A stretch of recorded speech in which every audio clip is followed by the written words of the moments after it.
आज हम लोग बहुत बड़े मुद्दे पे बात करने वाले हैं। क्या बड़ा सा मुद्दा है भैया? तो ऑब्जेक्टिव याद करने का क्या ट्रिक है, ऐसा क्या हैक्स है भैया जो हर एक टॉपर यही करता है और उसका टॉपर आना तय हो जाता है।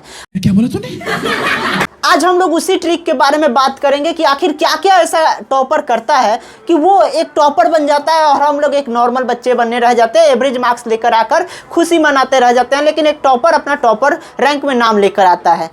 बात तो सही है। तो चलिए देखते हैं एक एक पॉइंट को, और बहुत इंपॉर्टेंट होने वाला है। वीडियो के लास्ट में मैं अपना पर्सनल टिप्स भी दूंगा, जिसको करने के बाद आप लोग इजीली बहुत अच्छे खासे मार्क्स स्कोर कर पाओगे। ठीक है। तो आप लोग ऑब्जेक्टिव जब बनाने जाते होंगे तो आप लोगों को दिखता होगा क्या कि भैया एक बार में बहुत सारे ऑब्जेक्टिव को पढ़ लिए, और उसमें क्या होता है कि बहुत सारे ऑब्जेक्टिव एट ए टाइम उसी टाइम याद भी हो जाते हैं, सॉल्व भी हो जाता है, क्योंकि पहले से भी पढ़ा हुआ है। ये बड़ी अच्छी बात कही आप। ऐसा थोड़ी है कि केवल ऑब्जेक्टिव ही पढ़ने जा रहे हैं, सब्जेक्टिव पढ़े हो ना भाई, वहां से कुछ चीजें बन जाता है जब ऑब्जेक्टिव हम लोग बनाने जाते हैं। लेकिन कुछ ऐसे भी क्वेश्चन होते हैं जो कि 2 बार 3 बार 4 बार पढ़ने पे याद होते हैं, पर उसमें भी कुछ ऐसे क्वेश्चन होते हैं जो कि 4 बार 5 बार पढ़ने के बाद भी याद नहीं होते हैं। तो उनके लिए हम लोग क्या क्या चीज करेंगे, उन चीजों पे हम लोग फोकस करेंगे और देखेंगे एक एक चीज को बहुत अच्छे तरीके से। तो सबसे पहले क्या करेंगे, जो क्वेश्चन 4 बार 5 बार पढ़ने के बाद भी याद नहीं हो रहा है, उसको क्या करना है, हम लोगों को स्टार मार्क कर देना है। स्टार मार्क कर लेंगे, ठीक है, स्टार मार्क दे देंगे। उसके बाद क्या करेंगे, उन सारे क्वेश्चन को ना डिवाइड करेंगे, एकदम छोटे छोटे पार्ट में डिवाइड कर देंगे। वो क्वेश्चन जो है जिसपे स्टार मार्क लगाए हैं ना, 4 बार 5 बार पढ़ने के बाद भी वो याद नहीं हो रहा है, तो उसको क्या करेंगे, छोटे पार्ट में डिवाइड कर देंगे। जोर जोर से बोल के लोगों को स्कीमें बता दे। अब उसको क्या करेंगे कि अपनी भाषा में पढ़ेंगे, एटलीस्ट 4 से 5 बार, वो तो पढ़ ही रहे हैं, और अपनी भाषा में उसको पढ़ने की कोशिश करेंगे। अपनी भाषा में मतलब कुछ भी लिखा है, हिंदी में लिखा है उसको भोजपुरी में बोलो, किसी को समझा के बोलो, समझो कि अपने आप को समझा रहे हैं कि अच्छा ये जो लिखा है ना ऐसे नहीं ऐसे होगा, ये जो है ना ये ऐसे ऐसे कर रहा है, ठीक है, तो ऐसे लिखो। उसके बाद तीसरा जो पॉइंट हम लोगों का बता रहा है कि practice on the daily basis. अब ये प्रैक्टिस जो है ना वो रोज करना है, हर एक दिन करना है, चाहे आप सुबह कर लो, शाम में कर लो, दोपहर में कर लो, क्लास में कर लो, बस में कर लो, रास्ते में कर लो, लेकिन करना क्या है, रोज करना है ये चीज, ठीक है। उसके बाद क्या करना है कि मॉर्निंग में हर एक दिन आपको क्या करना है, रिवीजन करना है। अब किसको रिवीजन करना है, सारा को रिवीजन करेंगे क्या भैया? सारा रिवीजन करने बैठेंगे तब तो बहुत टाइम लग जाएगा, तो बिल्कुल ऐसा नहीं करना है। 10 से 15 मिनट देना है हर दिन सुबह, आधा घंटा मुश्किल से, उससे ज्यादा नहीं लगने वाला है। और मात्र स्टार मार्क जो हम लगाए हैं ना कि 4 बार 5 बार पढ़ने के बाद भी याद नहीं हुआ है चीज,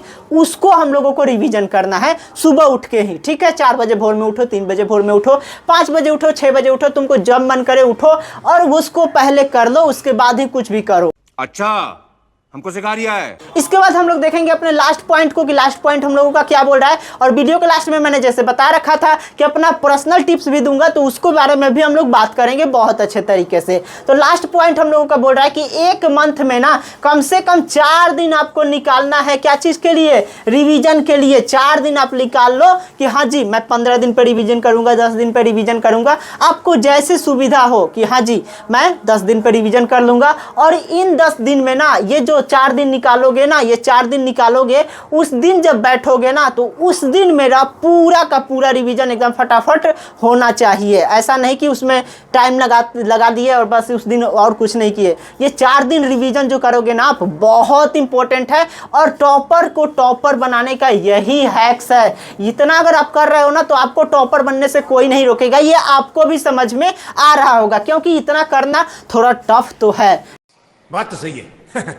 लेकिन टॉपर में आना भी तो मामूली बात थोड़ी होता है। अब बात करते हैं मेरे पर्सनल टिप्स की कि मेरा पर्सनल टिप्स क्या है, क्योंकि केवल ऑब्जेक्टिव करने से काम नहीं होने वाला। तो चलिए देखते हैं कि क्या क्या करना होगा। पर्सनल टिप्स मेरा क्या होगा कि रिकॉलिंग करना है, सिस्टम रिकॉलिंग सिस्टम टेक्निक को अप्लाई करना है। पहला जो पॉइंट है मेरा, रिकॉलिंग सिस्टम टेक्निक को अप्लाई करो। अब रिकॉलिंग सिस्टम टेक्निक क्या होता है भैया? तो देखो, जो भी सुबह से लेकर शाम तक पढ़ोगे ना, रात को सोने के टाइम में एक बार सोने के टाइम में 10 से 15 मिनट के लिए एकदम फास्टली याद करते चल जाओ कि हाँ मैंने सुबह क्या सीखा था, शाम को क्या सीखा था, दोपहर में क्या सीखा था, दोस्त के साथ में क्या सीखा था, ये सर आए थे तो इसमें क्या सीखे थे, ठीक है।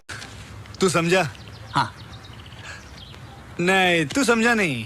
तो इसको बोलते हैं रिकॉलिंग सिस्टम टेक्निक। इससे क्या होगा कि जब भी आप रिवीजन करोगे ना, कभी भूलोगे ही नहीं। ठीक है, अगर आप रिकॉलिंग सिस्टम टेक्निक को अप्लाई करते हो तो कभी कुछ भी भूलोगे ही नहीं, बहुत इजीली कोई भी चीज को याद कर पाओगे। दूसरा जो हम लोगों का टेक्निक है वो क्या बोल रहा है कि short plus long notes, short plus long notes खुद से तैयार करो, खुद से अपने हाथ से। जो समझ में आ रहा है ना, हिंदी में आ रहा है हिंदी में, समझ में आ रहा है तो लिखो, इंग्लिश में आ रहा है तो इंग्लिश में लिखो, नो डाउट किसी में भी लिखो, अपने से लिखो, अपने से समझ के लिखो कि क्या कैसे समझ में आ रहा है, क्या कौन चीज क्या कर रहा है, ये चीज अपने से लिखो। और शॉर्ट और लॉन्ग नोट्स खुद से बनाओ, खुद से पढ़ो। ठीक है, उसके बाद अगला जो हम लोगों का पॉइंट है वो क्या बोल रहा है कि PYQ को सॉल्व करो। ये बहुत इंपॉर्टेंट है। क्या बोला तूने?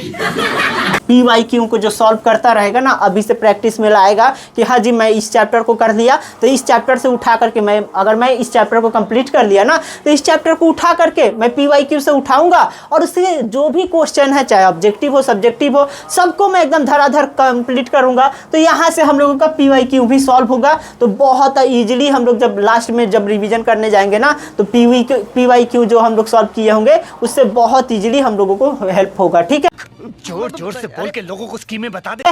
उसके बाद अगला जो पॉइंट है हम लोगों का कि डाउट सॉल्विंग। डाउट सॉल्विंग, जो भी डाउट आप लोगों का 1 हो रहा है, 2 हो रहा है, 5 हो रहा है, टीचर से, भैया से, मेरे पास कमेंट करो, गूगल से करो, कुछ भी करो, लेकिन सॉल्व करो। जिस दिन आया ना आपका डाउट, उसी दिन का उसी दिन आपका डाउट क्लियर होना चाहिए। अगर आज के आज डाउट क्लियर नहीं करोगे तो एक दिन ऐसा आ जाएगा कि इतना बड़ा पहाड़ हो जाएगा ना आपका डाउट केवल कि आप खुद सोच के माथा पकड़ लोगे कि भैया ये क्या, इतना सारा डाउट कहाँ से आ गया, कैसे क्या करें। तो रोज का रोज डाउट जो भी आ रहा है, सर से, कोचिंग वाले सर से, क्लास वाले सर से, जो भी मिले, भैया दीदी कोई भी मिले, उनसे डाउट क्लियर रोज का रोज कर लिया करो। ठीक है, इतना करना है। उसके बाद अब बात आती है सबसे इंपॉर्टेंट चीज की कि भैया ऑब्जेक्टिव का जो प्रैक्टिस के लिए यहाँ पे बोले थे उसका क्वेश्चनवा कहाँ से मिलेगा। क्या बात है सर, क्या बात है सर, क्या बात, ये बात है। तो बिल्कुल फ्री में मैंने PDF नोट्स इसका दे दिया है। कहाँ पे? टेलीग्राम चैनल में। टेलीग्राम चैनल का लिंकवा कहाँ है भैया? तो कमेंट बॉक्स में और डिस्क्रिप्शन बॉक्स में, दोनों में लिंक मैंने दे दिया है। वहां जा करके और इसका जो भी ऑब्जेक्टिव क्वेश्चन है ना, जो बेस्ट है आपके प्रैक्टिस के लिए, उसी को ध्यान में रखते हुए इस ऑब्जेक्टिव को डिजाइन किया गया है। ठीक है, तो उसको लेकर अगर आप प्रैक्टिस करते हो तो आप लोगों को टॉपर बनने से कोई नहीं रोक सकता। यही एक सीक्रेट टिप्स है जो एक टॉपर को टॉपर बनाता है। अगर आप इसको कर लेते हो तो आप भी टॉपर की श्रेणी में हो, अदरवाइज आप जानते ही हो कि आप कहां हो। बात तो सही है। तो मिलते हैं इसी तरह के शानदार वीडियो के साथ, तब तक के लिए आप सभी का बहुत बहुत धन्यवाद।